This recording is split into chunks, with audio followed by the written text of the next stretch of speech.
Hello, and thank you for joining me on this live stream.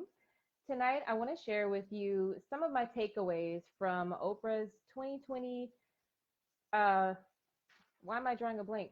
I just went to this event today. It's the Oprah's 2020 Vision Your Life in Focus event. I'm so excited and filled with endorphins. It was a very power packed day. And so, obviously, there was a lot that took place at the event. So, I've come up with a few key points that I want to share with you, just about what I learned and what I felt most inspired by today. So, really quickly, my name is Dominique D. Wilson. I'm the founder of RohiniWellness.com, and I'm also the facilitator of a group here on Facebook called the Sacred Beauty Sisterhood. You can learn more about that at rohiniwellness.com/group.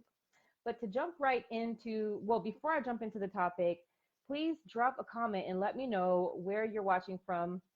Also, have you heard about this tour that Oprah is doing? She's going to be visiting a few more cities around the US. I'm really curious to know how many of you guys actually know about this amazing event. So, now I want to share with you a couple things. So first of all, the event for today was all about how to create a vision for your life and how to use the power of intention as the main fuel behind that. So the event was really centered around defining what is wellness and all the different expressions of what wellness can look like in our lives. And so the event started at 9 this morning. It went until probably about 3, 4 o'clock this afternoon. And so all day we were working through a little workbook, which is really cute. I want to share that with you. And Oprah just had us walk through some really good self-coaching questions and a self-assessment to check in with where we currently are, what's working, what's not working, and then how we can really get clear on intention to turn things around. So I really like this because I'm always talking about vision and I talk about intention, but the way that it was broken down to us today was so powerful. And I just really want to emphasize the importance of intention. Intention is not necessarily just a plan, right? I feel like a plan is how you're going to go about something, whereas intention is a declaration of something that you are doing and it starts now. There's an embodiment um, portion of intention. And I think that that's not talked about as much. So I really appreciated this heavy focus on what intention is, excuse me with the camera for a second here, and how to use intention to achieve our wellness goals. So first I want to show you this cute little book here. This is a book that Oprah, kind of bright, gave us to work through, and it's really colorful and it's filled with a lot of inspiring information. But a few things stuck out to me, so I want to share with you what Oprah wrote about intention. So as I said, intention is where everything starts. I always talk about creating a vision. I also have a free personal pleasure map, and all of these things are to help you get from where you are now to where it is that you want to be. And so I feel like I focus a little bit more on the desire that informs what it is that you want. And then you move into the process of setting intention and then taking action. So there's kind of different phases of this process that um, those of us in the personal development world focus on. So I thought that this was such a good complementary workshop for the work that I do here. So she says, an intention is the first whisper of purpose that you bring to what you do or say.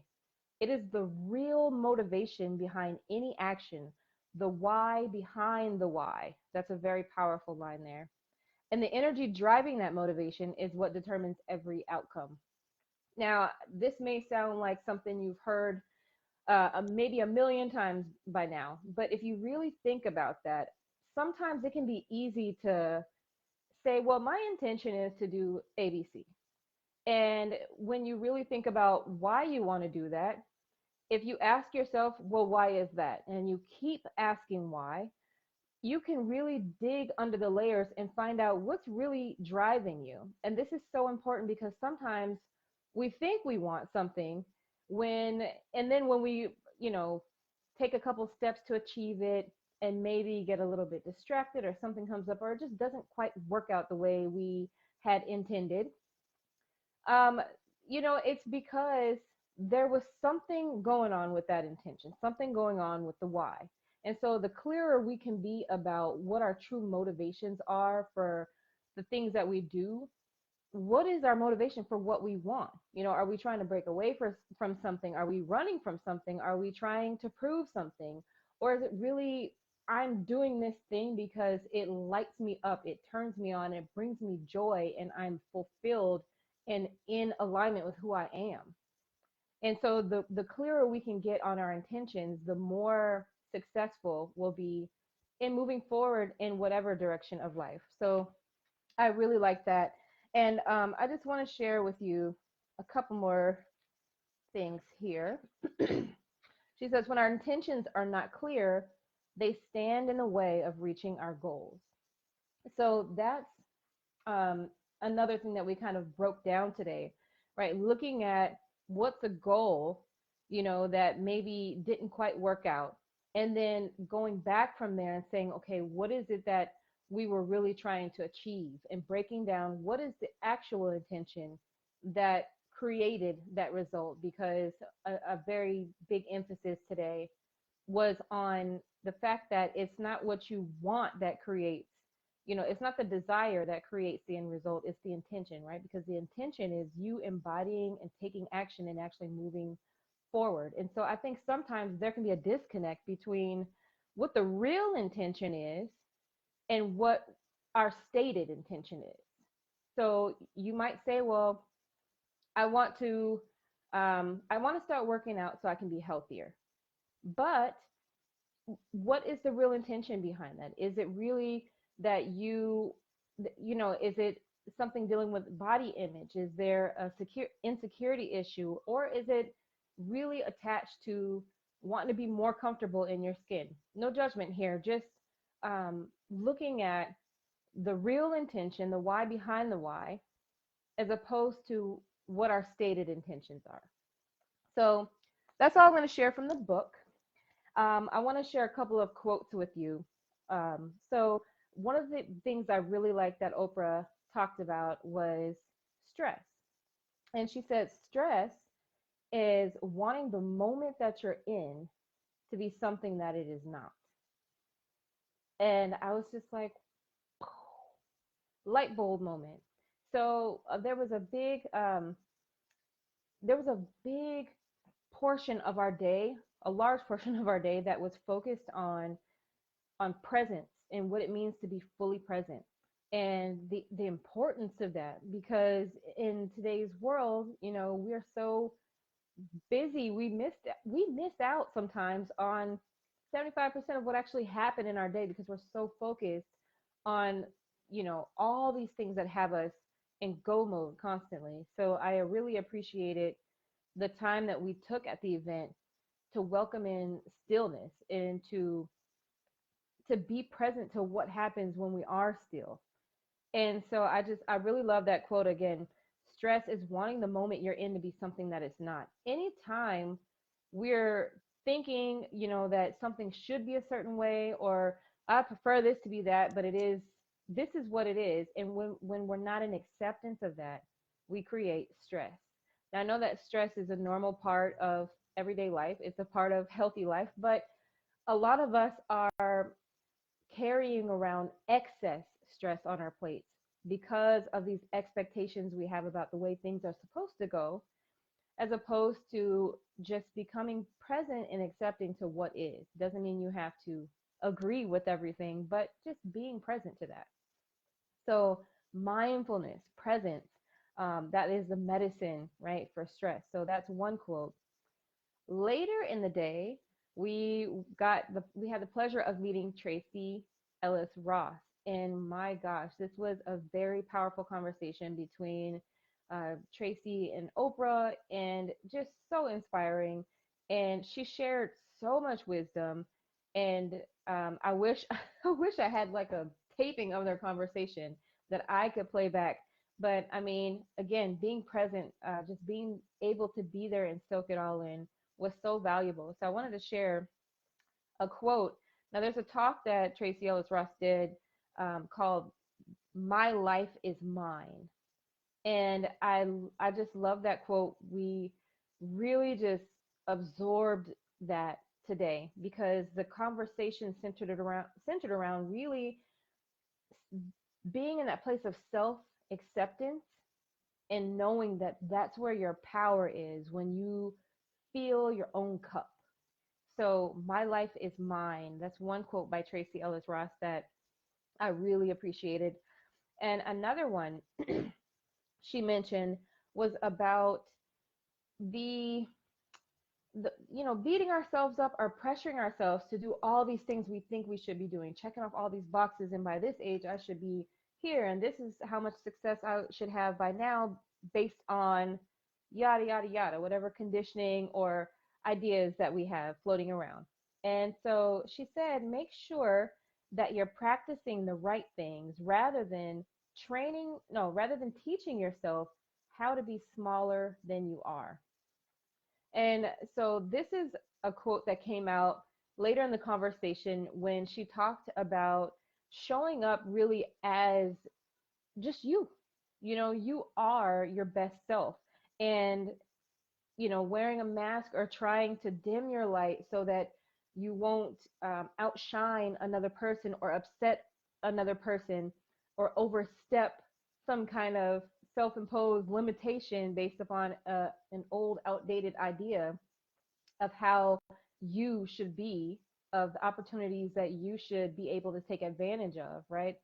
Um, there's a name for this. Imposter syndrome is what like a lot of people like to say, like, who am I to step into my own power and fully just be present, be seen, be heard, be in my element, and give my gift to the world authentically. And so I really love that because when she talked about forming habits when it comes to the things that we do on a day-to-day basis, right? We're always training ourselves um, to do different things, to think a certain way, right? To be leaders of our own lives in our own element. But I really like that quote. So make sure you're practicing the right things rather than teaching yourself how to be smaller than you are. So that was a beautiful quote that I really took away from that. The last thing I want to share with you is on forgiveness. So Oprah ended the day on the note of forgiveness and the power in letting go of what is not serving you. When something is ready to complete in our lives and we hold on to it for whatever reason, maybe feeling pain or afraid of letting go of the resentment or the whatever because of what that might mean. Does it mean the other person's getting away with what they did or whatever? When we hold on to things that are no longer serving us, it sucks the life out of us. And when your energy is being drained like that, it's so difficult to move forward authentically. You can't fully be all of who you are if little pieces of you are being suppressed and chipped away by holding on to things that are trying to complete, that are trying to move out of your life. So she really emphasized the importance and the power of forgiveness. Forgiveness is not about, it's not about the other person. It's about you. It's about personal freedom and recognizing that you deserve freedom. And so I'll read another quote by Oprah. She said, forgiveness is giving up the hope that the past could have been any different. And I love that because how many times, like, just let me know in the comments, have you ever felt like something happened and you go in your mind, they call this in the grieving process, is called bargaining, right? You're just going over and over again about how things could have turned out one way, or what you should have said to the person, or what you should have done in response to what happened, or blah, and we can drive ourselves nuts and not be able to move forward because we're constantly on this mental hamster wheel replaying out an old situation that has already passed. And so I just love that quote because it brings to light something that, well, for me anyway, I don't think of all the time. That, yeah, when you do that, you're trying to almost like change the past, right? And so coming to terms that the past was what it was, and that experience happened to grow you so that you can become the person, the amazing masterpiece that you are today. Without that experience, you wouldn't be who you are. You wouldn't know what you know, and you wouldn't have experienced the lessons, the wisdom, the insight, the growth that came from that, right? And so when we understand that and we can have gratitude for who we are, all of who we are, every piece of who we are, then being able to be in the present moment will will free us from carrying things that aren't serving us. So that was what she shared on forgiveness. So I've shared with you about intention. We talked about stress. We talked about mindfulness and being present. We talked about, you know, letting your light shine, being authentic, and being fully you without trying to please others. And finally, and most importantly, we talked about forgiveness. So those are just some of my takeaways. I could literally let this camera run for like 3 more hours telling you guys all the amazing stuff that I got out of today. I'm not going to do that. But the last thing I'll leave you with is an invitation, if you haven't already, to set a wellness intention for yourself this year. So there is a little poll over in the comment section. I think anyway, I don't know how this thing works. And there's a question there. Have you set a wellness intention for yourself this year? So let me know, yes, I have. No, not yet. Still working on it. Just so I can see where you are in the process and how I can support you in that. Also, a couple more things. I do have a group here. It's a friendship circle on Facebook called the Sacred Beauty Sisterhood. I mentioned it briefly in the beginning of the video, but we'd love to have you join us, meet some new friends, and just build community.